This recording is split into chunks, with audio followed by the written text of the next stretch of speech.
kati bino ebya Bobi Wine okutwala abaana b'ebweru ayinza okuba simanyi yabatutte nga atya nti President Museveni agenda kuteekawo olutalo. Alina bwino nti famire ye babadde baagala either okubawamba bamutiisetiisa ave mu kalulu oba okutuusa obulabe ku famire ye. Kisubi famire ya Bobi Wine nga bagituusaako obulabe baani okujjako kyo kisikigwa ayogera ku gavumenti eno eno yagala okutuusa abaana bazaaliddwa mu gavumenti eno ababaddewo mpaka Bobi Wine nanoonya akalulu ng'ebulayo ennaku 7 akalulu kakubibwe oba 10 oba 8 n'azuula nga waliwo okutiisatiisa nti famire egenda kutuusibwako obuzibu oba bagenda kuba kidinappinga. Nze ndowoozaamu nti myaka gye gimutawanya oba ndowooza waliwo naye abantu abamutaddeko pressure bwe ndowooza. Omanyi bino ebintu byetaaga n'obanga ovuddeyo okwesimbawo nga pulezidenti nga wekkiririzaamu naye kirabika ndowooza waliwo abamutaddeko pressure, waliwo abamugamba nti oba kiki, naye tomanya ne enemy ayinza okuba waali ng'ayagala atuuse ku baana ba Bobi Wine ekintu then bagambe nti gavumenti yabakoze eki. Naye ate teri eri mirembe nti kakati abaana obaddusiza oba batutte Canada oba batuttewa nayo basobola okufunirayo ekizibu. Kwegamba simugaana okusitula abaana be ne bagenda ojjukira tusimanyi waliwoko ku slates kutiisa waliwo kutiisatiisa nga baagala okutuusa obulabe ku baana b'omukulembeze nga bakyasomera enamagunga nkijjukira.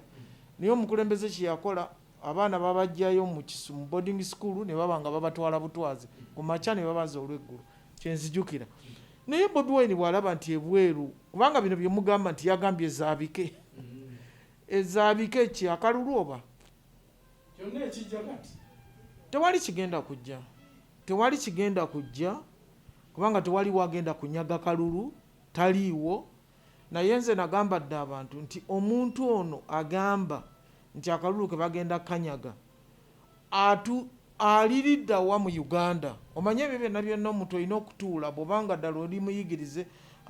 Waliwo abagoberezi ba Bobi Wine abamugoberera nga bamanyi nti bwe tumugoberera ne tumwekwasa wano nsobola okuyitamu n'enzirayo mu paliamenti. Abo weebali sirowooza nti bali naye nnyo mu mwoyo bo bajja buzi kumwekwatako basobole okukola ki nga balaba nti waliwo situation eyinza okubakomyawo mu paliamenti ne baba mu pate ze baalimu waliwo abo.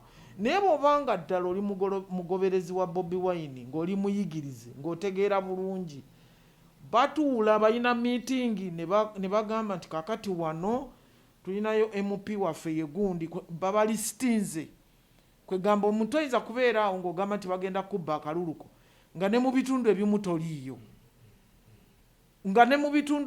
toliiyo gwe bano abakuliko abagamba nti gwe pulezidenti waabwe lwaki tebakubuuza ekyo? Lwaki mu kitundu kino toliiyo?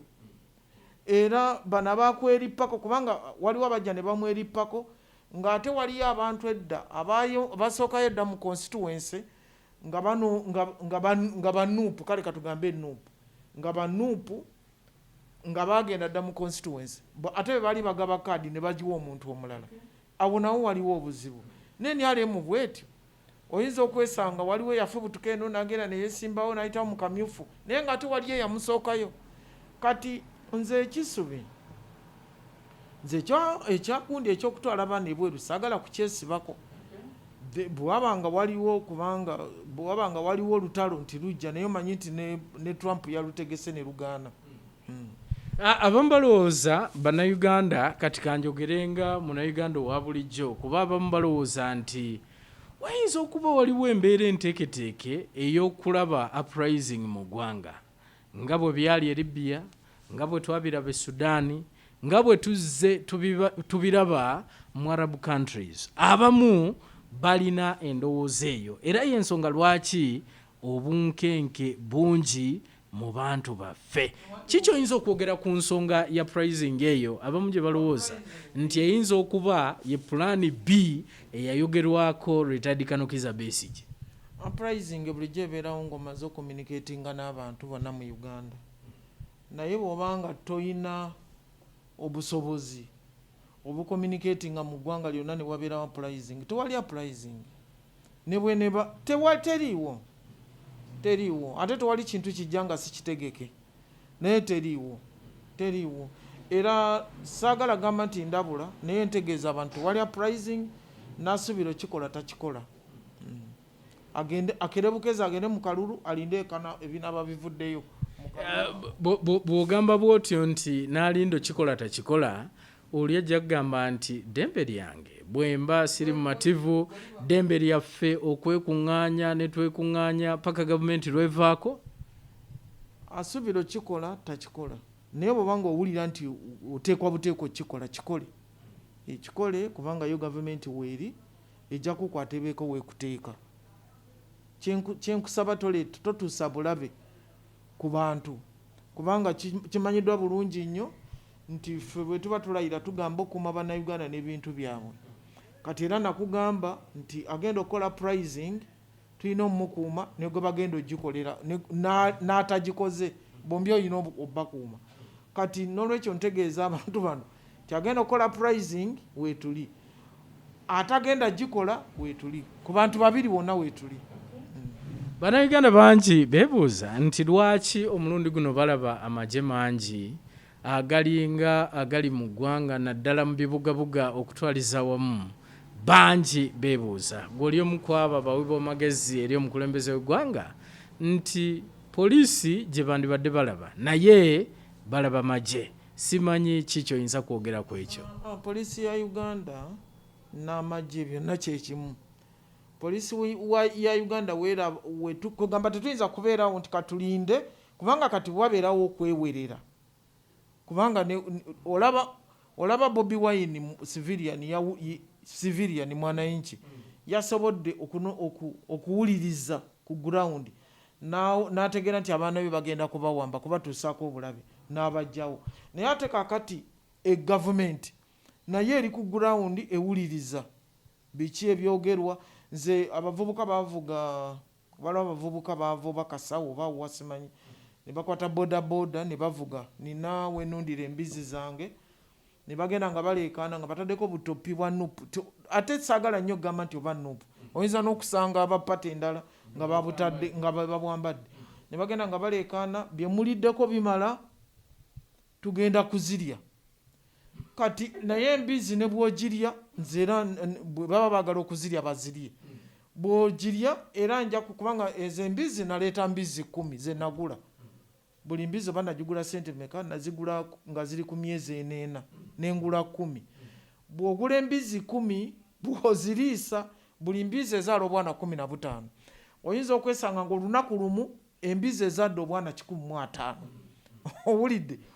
Bwezaala obwana 15 buli kaana oyinza okatunda emitwalo 10 nga kawezezza omwezi, kubanga okajjako nga kamwezi gumu. Ate n'embizi gy'oggyeko akabizi ogiwayo mukene half kilo n'esala n'eddamu n'ekola kineewaka, bwewaka ate n'ezaala 15.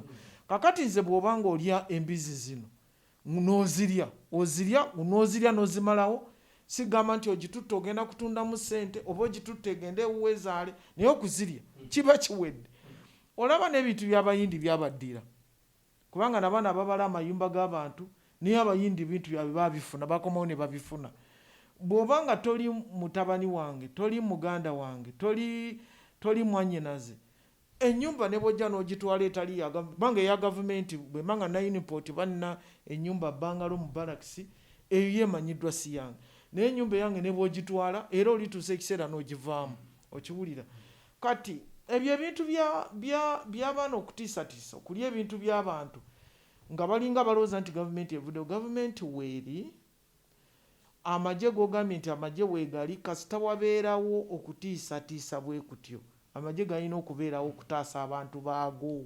Abantu baffe bo balowooza nti amagye gatendekebwa kutta, amagye gatendekebwa kukuuma nsalo wakati wa Uganda n'ensi endala, nti byebyo bigatendekebwa nti so gandibadde tegalabikira mu bantu eno ba civilian poliisi yetendekebwa bwetyo ye yandibadde beera mu ebyo kisubi oba wali ogenzeko ku pass out ku pass out waliwo ebigambo byetulayira mu bigambo byetulayira mulimu n'ekigambo ky'okukuuma ebintu okukuuma bannayuganda n'ebintu byabwe. Bannayuganda baba tebategeeza ba ku nsalo then n'ebyo by'okukuuma ensalo zaayo nabyo mu ebiri naye bannayuganda n'ebintu byabwe baba tebategeeza bannayuganda bali ku nsalo n'ebintu byabwe bategeeza munnayuganda yenna. Ffe kasita tuwulira ng'oleeseewo okutiisatiisa munnayuganda kabeere wa nuupu kabeere wa FDC kabeere wa DP tulina okuvaayo tukume munnayuganda oyo kimanyiddwa nze omu ku abo abalayira ebyo ebintu era nze sisobola kuyita ku muntu gwe bakuba sisobola kuyita ku muntu afunye akabenje kubanga munnayuganda era nze sifaayo bayambadde t-shirt ya nuupu oba ya FDC oba yaani nze ekyo sifaayo naye nina omutaasa bwe baba bamukuba kakati be bannayuganda n'ebintu byabwe kati amagye bwe gavaayo kisinziira embeera haali nakikugamba kino tulina ekigambo kitugamba haali enakubidi embeera eriwo mu kiseera ekyo ekisaba kikyusa envubo bwe kikyusa amaaso nga naawe okyusa envubo ng'ogijja wano obadde ogitadde ng'ogiteeka wano oyinza n'okuteekako ebbiri kakati amagye okuvaayo galina okukuuma bannayuganda bonna akalulu kakubwe anaabawangudde agende mu bukulembeze akulembera amagye gano. Era nzikiriza katono nnyo njogereko ne ku nsonga y'okuba nti waliwo enkyukakyuka ezaaliwo naddala mu security mu poliisi ne magye okutwaliza wamu kubeera bangi abavaayo ne bagamba nti olaba kati enkyukakyuka ezikoleddwa President Yoweri Museveni ayagala kwekuumira mu buyinza. General Muhoozi bwe yadda mu SFC nga agiduumira ate ne General Lokech bwe yateekebwa okuduumira n'abeera myuka aduumira poliisi. Bannayuganda abamu era bavaayo nakati bakyayogera nga bagamba nti zino enkyukakyuka mu kiseera kino zikolebwa okukuumira President Yoweri Museveni mu buyinza nga mulemesa abantu okusalawo ani eyandibadde abakulembera. Nze sirowooza nti baleese Lokech ne bamugamba nti tokkiriza abantu ogenda okulonda. Sikirowooza ate Lokech tasookedde awo ate era Lokech bali bamukyusizzaako nga waliwo akalulu nga tuli mu kalulu ayise mu bibinja bingi nnyo kubanga yasooka kubeera omuntu bw'obeera mu magye osooka kubeera section commander, platoon commander, company commander, battalion CEO, brigade commander, division commander then n'olyoka oyambuka n'obeera oba chief of staff chief of staff land forces, chief of staff air force, chief of staff air defense. Kati Lokech yonna yonna ayiseeyo ate era tewaliwo nsonga emugana kubeera deputy wa IGP just Lokech ng'omuntu. Lokech badde bamuleeta tebamuleese na poliisi empya tebamuleese na magye nti bwe yaze mu poliisi yaze n'amagye brigade 3 yaze Lokech omu mpozi ayinza okujja ne escort we ne driver we naye ate oyinza okwesanga banatuuka mu poliisi bajja kumuwa emmotoka driver wajja kuddayo gye yavudde kati ye Lokech musajja atu Lokech order zasanze mu poliisi zeezo zagenda okutambulirako kubanga poliisi naye erina amateeka gayo mwetambulira. General Muhoozi yaliko komanda wa unity eno kati omukomyawo tewaliwo okwekuumira mu buyinza nti olwokubanga akomandinga omanye ebyo bye bagamba amagye gatusibyeko President Museveni naye nga President Museveni bamulonda bulonzi amagye ge bagamba ge gamusibyeko just 5,000 oba 4 ne bonna bwe bakuba ne bamukubira akalulu ako tekamuyisaawo okiwulira. Kati Lokech yaze mu poliisi agenda goberera bwabaawo kubanga tomanya wayinza okuba nga abaddewo obunafu Lokech ng'agenda kutunulira amateeka agagambe nti kati wano ng'atudde na IGP nti omanyi wano waliwo loophole wano waliwo omuwaatwa oguyinza okutuleetera obuzibu n'agatta ku toffaali lyasanzeewo. General Muhoozi mu SFC bw'aba baddewo obunafu agenda kutereeza bw'aba nga bibadde nga byonna bitereevu agenda kutambula kubanga siroza nti bakuteeta mu unity ojja n'amateeka ago mu nsawo.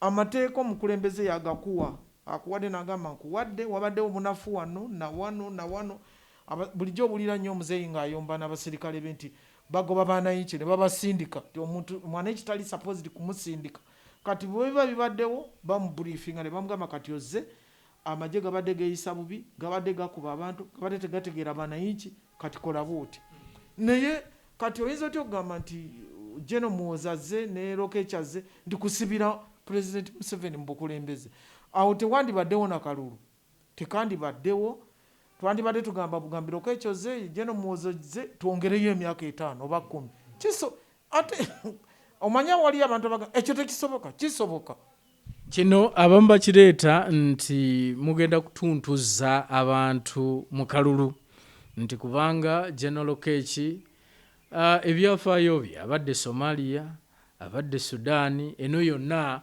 kulwanagana nabayeekera okutwaliza wamu eno bodda ewa General Muhoozi bo ne bagamba nti tutuuse ku mbeera y'enkyukakyuka ate nazza mutabani we bwe bateboogera so kati simanyi nti baba nababadde mu SFC banaye kye babadde baba appointing oba commander in chief nti batuuse mu mbeera y'enkyukakyuka okukyusa amagye obukulembeze bwa President Museveni banayiki gwe baawa akalulu kati akomyewo mu banayiki bamulonde ate kati bino ebyo enkyukakyuka mu magye teziriiwo amagye geego okiwulidde bino ebyokuleeta mutabani we nze ndabye businesses nyingi nga zirwaningibwa batabani b'abantu wadde eno si business naye omuntu kasita oyingira amagye saluti ogikubira General Nalweyiso ogikubira ani togamba bugambi nti nze ndi mutabani wa mukulembeze eyange ya President Museveni yekka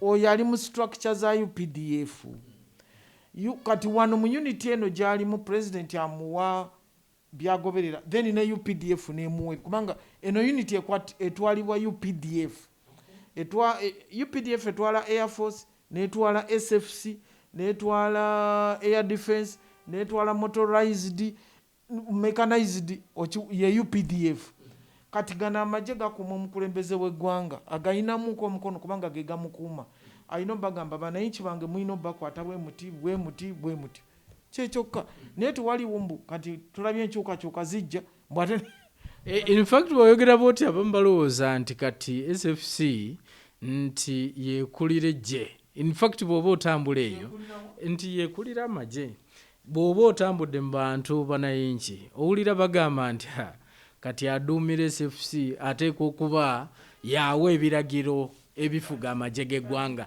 eyo endowooza eri mu bantu babyogera bwe bati kisubi akulira amagye gano waliwo commander in chief naye CDF bamwita General Muhoozi David yakulira UPDF ne SFC gw'omwo era we wabeerawo gye bayita bwe wabeerawo nga CDF ayise ba division commanders ba commander Air Force commander SFC oyo yakulira meeting General Muhoozi eyo so si nti olwokubanga General waliwo Lieutenant General Muhoozi mutabani wa president nti yatula kati General Muhoozi wabeerawo twice Vekasese General Mbadi ne wabeerawo Commander Land Forces ye Rweru ne wabeerawo Commander Air Force ye General Rutaya ne wabeerawo Commander SFC ye General Muhoozi waliwo division commanders waliwo Commander Watirale ye Okiding General Okiding byebyo ebintu balowooza si bituufu asiyaga akulira ekibinja unity ekuuma omukulembeze w'eggwanga Commander Air Force General Rutaya akulira amagye aga Air Force waliwo ow'amazzi akulira bamuyita Nyalwa akulira ag'oku mazzi akulira ag'oku ttaka ye Rweru owulidde byonna mbikubuulire njagala tumalirize ono naye akulira kibinja ngamba n'owulira district chairperson wa district LC5 naye nga LC5 wansi alinayo sub counties nga zina ba chairperson za baazo. Chairperson wa district alina ne vice we. President Museveni alina naye structure yiye nga president, kubanga buli president yabeera kati Trump yabadde commander in chief ow'amagye ga America. Naye kitegere nti ne Trump alina amagye agamukuma nga bw'oli SFC. Buli nsi yonna ebeera n'amagye agakuuma omukulembeze w'eggwanga. Ate wano omukulembeze w'eggwanga ono atambula nnyo kwegamba UPDF tesobola mukuma kubanga UPDF ene emirimu gyayo gyekero kati bano babeera ku simanya agenda moroto ne badeploying eyo kubanga tebasobola gamba nti kakati abasirikale abakuuma ku border eya Kenya ne Uganda kati babajjeyo omukulembeze no. Ensonga ya General Cage okuba nti abadde Somalia abadde Sudan abamu gye balowooza nti bamuleese in case webaawo abantu okugamba nti bagenda kulaga obutali bumativu bwabwe nti embeera gy'abaddemu eri ye esobozesa bulungi nnyo okukola kyonna ky'aba ayagadde. Abamu abalina endowooza eyo. General Cage bw'abadde Somalia abadde tebamutwalayo kutta bantu, bamutwalayo kutta enemy abali sababu, bamutwalayo okukuuma Abasomali abali sababu baleme okukola ki, tebamutwalanga tebamuwanga transfer okugenda e Somalia okutta. Ate se bano bonna bemmenye bonna baliko e Somalia, bonna baliyo okwo. Kaberejo ne muwozi ono Kayino Lugaba yaliko mu lutalo lw'e Sudan konyi ng'ali eyo, abaddeko e Somalia, abaddeko e Congo, okiwulira. Kati tekitegeeza nti obadde Congo nti e Congo ebaddeyo olutalo ebaddeyo okufa kw'abantu nti kakati ozze kutta abantu wano. Nedda omuntu bamukyusa. Nze nakulira abakazi okuva 83 ne banzija 21 nenjoyininga State House. Kati tebandeeta wano nti nkulira abakazi abali mu State House oba kulira abakazi abali mu SFC. Nedda, transfer zibeerawo. Kati Lokeki okubeera e Somalia, eno si Somalia. Nedda, kano kalulu akagendebwamu bakalangirire nti gundi yawangudde agende mu bukulembeze. Eno si Somalia. Yes. Okay. Nkimanyi nti Munnayuganda oyo atulaba era atuwuliriza yandyagadde okwongera okumanya okuwulira obukakafu okuva eri ggwe omuwi w'amagezi eri omukulembeze w'eggwanga ku nsonga z'ebyokwerinda n'obutebenkevu nti ddala tujja genda mu kalulu tukayitemu awatali kuyiwa musaayi. Njagala oyongere ddala okukatiriza ensonga eyo. Kisubi abantu bajja keera ku makya ku ssaawa emu bagende we balondera. Tusaba abantu abagenzi we balondera toleeta kacyankalano. We balondera waliwo register. Ojja kujja bakebere erinnya lyo mu register. Waliwo kati ekizibu ekyazzeewo kyekyakakonge. Akakiiko k'ebyokulonda njagala kebaza kubanga kabadde luli obukonge bwali buddugala ng'otosobola kulaba kafaananyi ka muntu. Naye kano akakonge akafulumye kabadde kalungi nnyo. Bakoze ekintu kyamagezi nnyo nti bw'ojja n'akakonge ako koowaayo ne bakukkiriza okulonda. Naye obukonge bwayingiddemu akavuyo. Bagamba nti obukonge bwe babuweereza abakakiiko k'ebyokulonda be babuweereza bavunaanyizibwa babuyiyaawo. Kaakati ojja era akange bakandetera ku geeti waliwo omwami nze kati nze nagenza okutuuka awaka nensanga akakonge akange nga kuliko n'akamuwala wange. Nembuuza akakonge kavuddewa nti waliwo omwami yakalese ku geeti omusirikale nga yagamba. Nembuuza yabalekedde enamba ey'essimu. Kati netukuba netubuuza teyalekawo namba ya simu. Netukuba netubuuza gye bagabye obukonge ne baga akakonge kajje no. Waliwo omwami bamuyita oba Gonzaga oba neerabidde erinnya lye ye yakapiikinze nti yakalabye ng'akamanyi n'akaleeta. Kati nesaba waliwo ku kyalo ekizindaalo ne mbasaba bampe ennamba ye ne mukubira ne mugamba akakonge kange wakalese naga nti bwe natuuse mu bukonge nga nnoonyaamu bemanyi naawe akako nenkola ki nenkalaba. Eyo yabadde ensobi y'amaanyi nnyo era abantu abasinga obukonge bwabwe tebabulina kubanga abantu kye bakoze bwaba owenRM ng'amanyi nti Kisubi wanuupu gundi wefudisi gundi waki abulondamu n'agenda nabo n'abukweka. Then bw'aba wanuupu alondamu abenRM bw'aba wefudisi alondamu. Kati abantu tebalina bukonge bwabwe tebabulabye. Akakiiko abantu baffe banafu nnyo, banafu abamu kikwegamba kikwewuunyisa engeri gy'ogenda n'osaba omulimu. Kati nga nze Nalweyiso bwe nayingira amagye ne baŋŋamba nti genda okuume UBC, nentuuka ku UBC nenninnya emmotoka yange neŋŋenda mu supermarket nenkomawo neŋŋenda ewaffe mu kyalo nga UBC gye bankwasangire. Kati bw'obanga wagamba nti osaba omulimu mu kakiiko k'ebyokulonda ne bagamba ekintu ky'ojja okusooka okukola kugaba bukonge, okkiriza otya obukonge buyiwaawo? Abantu lwaki tobeera na lisiti y'obukonge bw'olina? Oli bw'ajja n'akuwa erinnya ne banoonya akakonge, lwaki obuteekaawo abantu ne bajja ne beeronderamu? Kati Uganda abantu bononese. Naye kati mbadde mbuli abantu akakonge kirabika kyo kijja kukyukamu. Kyemmanyi nti kati kyendaba bajja kyendowooza nti akakiiko k'ebyokulonda kajja kasita omuntu abeera mu register jangu olonde, omala okulonda ddayo eka, kubanga okusinziira ku bino ebya COVID tebayinza kukkiriza mu kafo akafunda awo we mulondedde mwena okusigala awo.